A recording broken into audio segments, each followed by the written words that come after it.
Alhamdulillah wassalatu wassalamu ala rasulillah wa ala alihi wa ashabihi ajma'in.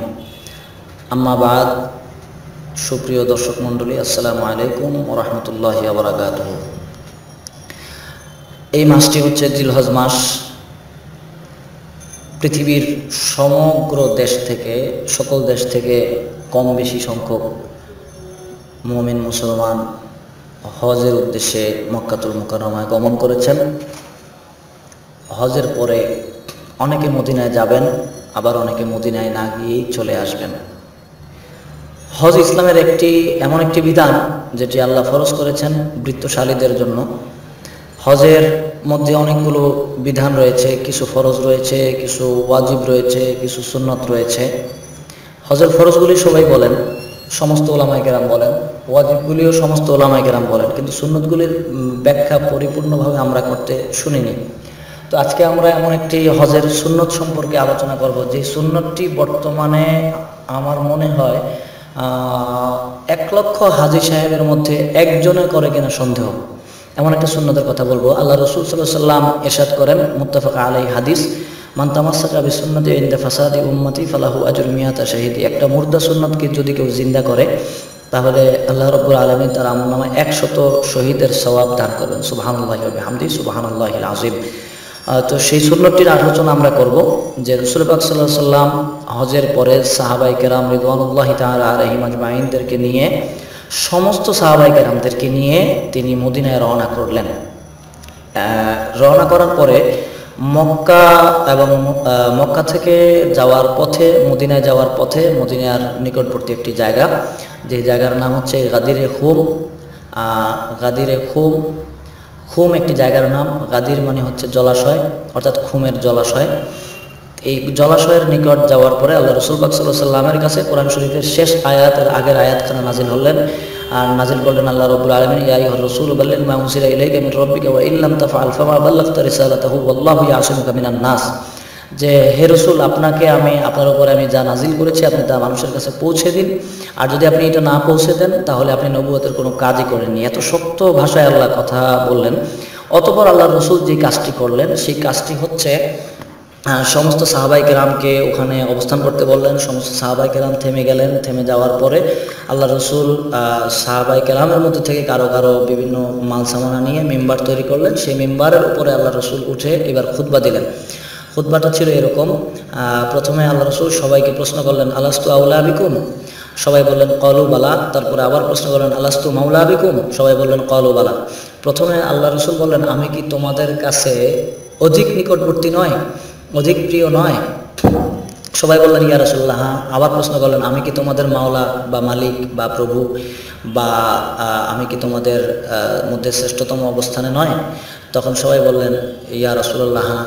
তখন আল্লাহ রাসূল বললেন, মান কুনতু মাওলাহু ফাহাজা আলিয়ুন মাওলাহু, আল্লাহুম্মা ওয়ালি মান ওয়ালাহু ওয়া আদি মান আদাহু ওয়ানসুর মান নাসরাহু ওয়া খুযুল মান খাযালাহু।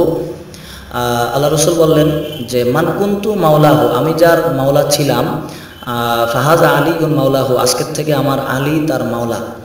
আল্লাহুম্মা ওয়ালি মান ওয়ালাহু, এরপর আল্লাহ রাসূল দোয়া করছেন, আল্লাহুম্মা ওয়ালি মান ওয়ালাহু, আল্লাহ যে আমার আলীর বন্ধু আপনি তার বন্ধু হয়ে যান। ওয়া আদি মান আদাহু, এবং যে আমার আলীর শত্রু আপনি তার শত্রু হয়ে যান। ওয়ানসুর মান নাসরাহু, যে আমার আলীকে সাহায্য করে আপনি তাকে সাহায্য করুন। ওয়া খুযুল মান খাযালাহু, যে আমার আলীকে কষ্ট দেয় বা আমার আলীকে লাঞ্ছনা দেয় আপনিও তাকে লাঞ্ছনা দিন। তো এই দোয়াগুলো আল্লাহ করলেন সাহাবায়ে কেরাম থেকে। এটাই ছিল আল্লাহ রাসূলের সর্বশেষ বায়াত।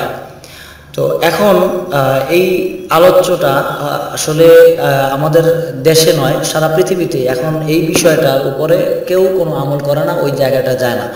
এখন কেউ বলতে পারে যে এটা হজের অংশ নয়, এটা সুন্নত নয়। যদি সুন্নত নাই হতো তাহলে মক্কা থেকে অনেক সাহাবায়ে কেরাম বিদায় নিয়ে চলে যেতেন, কিন্তু আল্লাহ রাসূল নিজে তো যাননি মদিনায় সরাসরি, এবং কোনো সাহাবায়ে কেরামও যাননি। সকল হজ করে যত সাহাবায়ে কেরাম হজ করেছেন সবাই আল্লাহ রাসূলের সাথে ছিলেন, এবং সমস্ত সাহাবায়ে কেরামদেরকে নিয়ে আল্লাহ রাসূল এই ঘোষণাটি আনুষ্ঠানিকভাবে দিলেন, এই বায়াতটি নিলেন। তো কয়েকটা দিক থেকে এই দিকটি মুসলমানদের জন্য আনন্দের দিন, মুসলমানদের জন্য ঈদের দিন।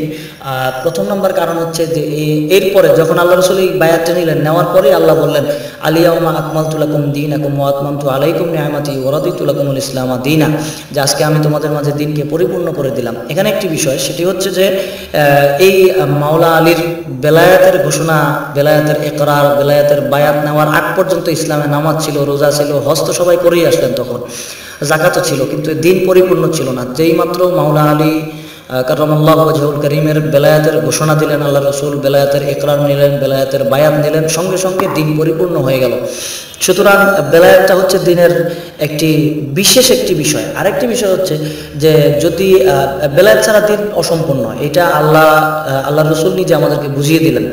দ্বিতীয় নম্বর কথা হচ্ছে যে যেহেতু সমস্ত সাহাবাই কেরাম সহ ওখানে অবস্থান করেছেন, রসুল পাক নিজে অবস্থান করেছেন, এই দিক দিয়ে সাহাবাই কেরাম এর জন্য এটা আনন্দের দিন ছিল, রসুল পাকের জন্য আনন্দের দিন ছিল, মাওলা আলীর জন্য আনন্দের দিন ছিল, সমস্ত মুমিনদের জন্য আনন্দের দিন। সুতরাং আনন্দের দিন তথা ঈদের দিন, এটা মুমিন মুসলমানদের জন্য ঈদের দিন হিসাবে পালিত হওয়াটাই কাম্য। কিন্তু মুনাফিকদের চক্রান্তের বেড়া জালে এই বিষয়টি আমাদের সকলের জেহেন থেকে সরিয়ে দেওয়া হয়েছে, সকলের আমল থেকে দূরে সরিয়ে দেওয়া হয়েছে। আরেকটি বিষয় হচ্ছে এরপরে এখানেই কোরআনুল কারীমের সর্বশেষ আয়াতে কারিমা নাজিল হয়েছে। তো কোরআনুল কারীমের সর্বশেষ আয়াতে কারিমা নাজিল হওয়া মানে আল্লাহর দেওয়া যে বিধান, এই বিধানের পরিপূর্ণতা লাভ করেছে এই দিন, এই জায়গায়। সুতরাং এই জায়গাটাও অবশ্যই গুরুত্বপূর্ণ এবং এই দিনটাও অবশ্যই মুমিনদের জন্য গুরুত্বপূর্ণ। এই কারণেও এই দিনটা মুমিনের জন্য ঈদের দিন, এই জন্য যে আল্লাহ রাব্বুল আলামিন প্রদত্ত কোরআনুল কারীম এই দিনে পরিপূর্ণভাবে আমাদের মাঝে এসে সমাপ্ত হয়েছে।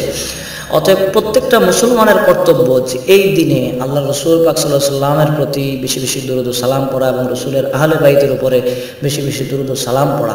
আমরা এখন অত্যন্ত দুঃখের সাথে বলতে হচ্ছে যে এই হজের এই সুন্নতটি অধিকাংশ নয়, লাখে একজন পাওয়া মুশকিল যারা এই সুন্নতটি পালন করে। তবে প্রত্যেকটি মুমিন মুসলমানের কাম্য যে হজের মধ্যে এই সুন্নতটি পালন করা, যেহেতু আল্লাহ রসুল একা নয়, সমস্ত সাহাবাই কেরামদেরকে নিয়ে তারপরে গাদিরে খুমে অবস্থান করেছেন এবং গাদিরে খুমে আল্লাহ রসুল সর্বশেষ বায়াত নিয়েছেন। এরপরে আল্লাহ রসুলের আর কোনো সাহাবাই কেরাম থেকে বায়াত নিয়েছেন বলে প্রমাণ তেমন একটি পাওয়া যায় না। সুতরাং সর্বশেষ বায়াত, এবং এই দিনে আল্লাহ রসুল কী করলেন যে নবুয়তের অল্টারনেটিভ রাস্তা, যেভাবে আমাদের দেশে একটি রাস্তার কাজ ব্রিজ ভেঙে কাজ শুরু করার আগে একটি বিকল্প সড়ক বানানো হয়, তেমনিভাবে আল্লাহ কোরআন কারীমে এখানে বলেছেন আল্লাহু ইয়াসিমুকা মিনান নাস, হে হাবিব আপনাকে অচিরেই মানব মণ্ডলীর থেকে উঠিয়ে আনা হবে। সুতরাং এরপরেই যেহেতু আল্লাহ রসুল এই কাজটি করেছেন, সেটা হচ্ছে মাওলা আলীর বেলায়াতের ঘোষণা দিয়েছেন, এর মাধ্যমে রসুলের যে নবুয়ত, আল্লাহ রসুলের পর আর কোনো নবী হবেন না, তিনি খাতামুন নবিয়্যিন, সর্বশেষ নবী।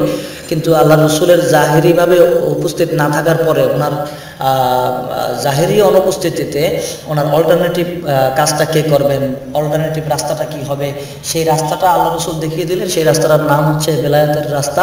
আর সেই বেলায়াতের ইমাম কে হবেন সেটা আল্লাহ রসুল নিযুক্ত করে দিলেন যে মান কুনতু মাওলাহু ফাহাজা আলীউন মাওলাহু, আমি যাদের মাওলা ছিলাম আমার আলী আজকের থেকে তাদের মাওলা।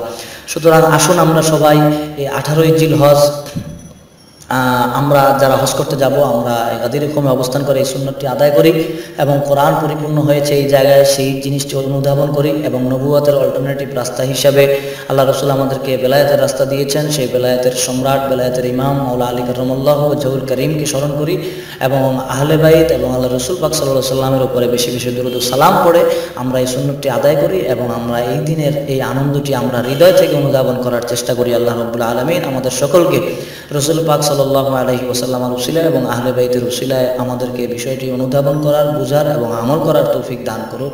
আমিন। ওয়া আখিরু দাওয়ানা আলহামদুলিল্লাহি রাব্বিল আলামিন। আসসালামু আলাইকুম ওয়া রাহমাতুল্লাহি ওয়া বারাকাতুহু।